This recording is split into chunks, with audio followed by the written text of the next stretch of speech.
Hi Natto fans, this is Natto Dad. I hope everybody's safe and well during this crazy pandemic. I wanted to take this opportunity to thank you all for all the views, comments and subs on my Natto channel. With your input, I made some improvements to my method, so I wanted to share it with all of you. So I made a new version of the video, so with that, let's get to it. Per batch, I use 1 pound or 450 grams of natto soybeans, and the soybeans I order online from Laura Soybeans. I rinse and drain the beans about 3 times, and that gets it nice and clean.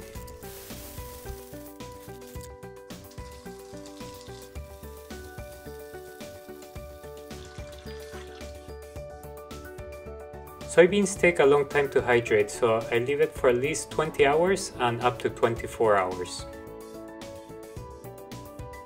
After 20 to 24 hours of soaking, the beans will be nicely hydrated, and sometimes you see a little bit of foam on the top, but that has not been an issue.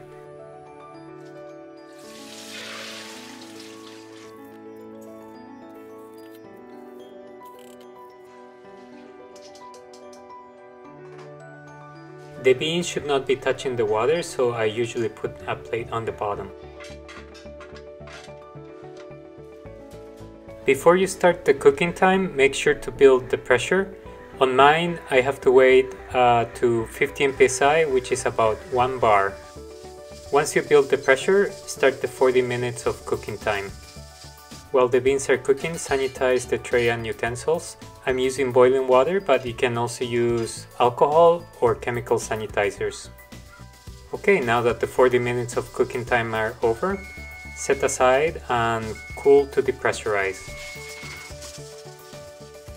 Once the beans have cooled to about 175 Fahrenheit or 80 degrees Celsius, you can pour the beans into the tray. When the beans are cooked properly, it should have a pasty, soft texture. For the natto starter, I use packaged natto, which I keep frozen, and I usually cut it into 9 cubes and keep in the freezer until I need it.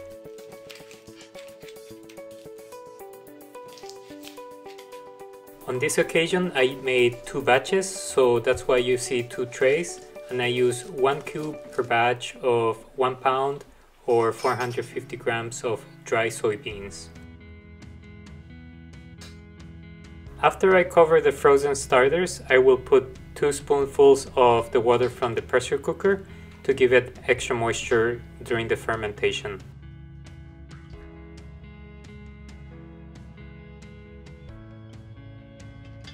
When the frozen starters have thawed, I will thoroughly mix the starter with the cooked beans to make sure that every single bean has starter on it.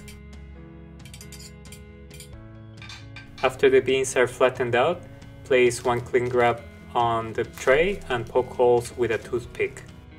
As an alternative to cling wrap, you can also use parchment paper, wax paper, or aluminum foil. For the first layer, I poke holes so the natto can breathe, and I place this directly on top of the beans. This first layer will prevent the surface of the beans from drying out. For the second layer, I will also poke holes, and this one I'll keep attached to the rim of the tray. This will create an air pocket between the 2 layers to prevent drying.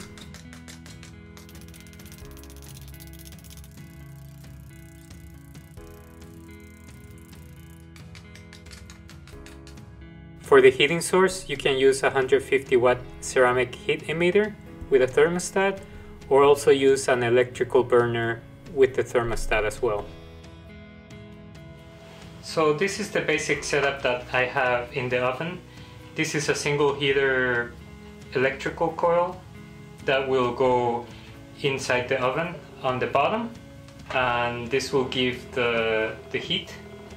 And then that is connected to a thermostat, which you can find here.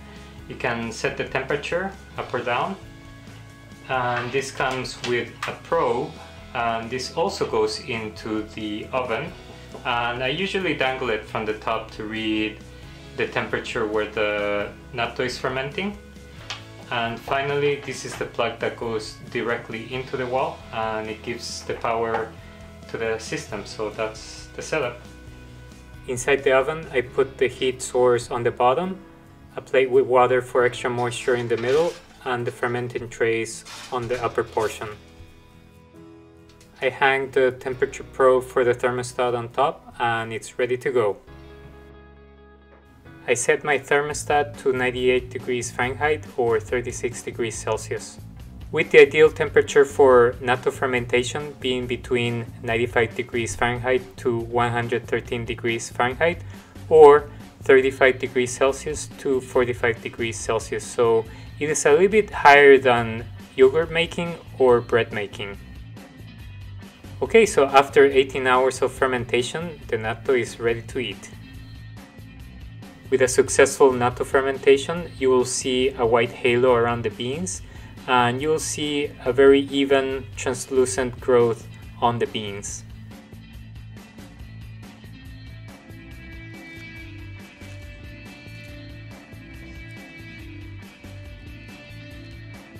With a healthy fermentation, a fermentation of 18 to 20 hours should result in very strong sticky threads.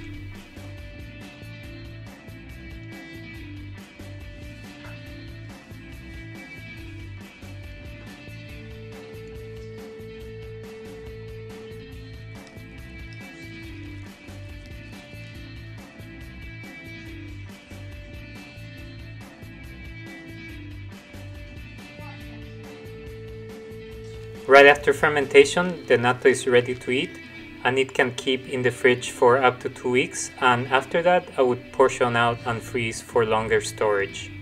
You can eat the natto right after fermentation, but I find that it brings out the umami and the mellowness once you leave it in the fridge for a few days. I wanted to leave you with a few pointers to make good natto, and those are to soak the beans for 20 to 24 hours. Pressure steam the beans instead of boiling or pressure boiling. Ferment at a temperature between 95 degrees Fahrenheit to 113 or 35 degrees Celsius to 45 degrees Celsius.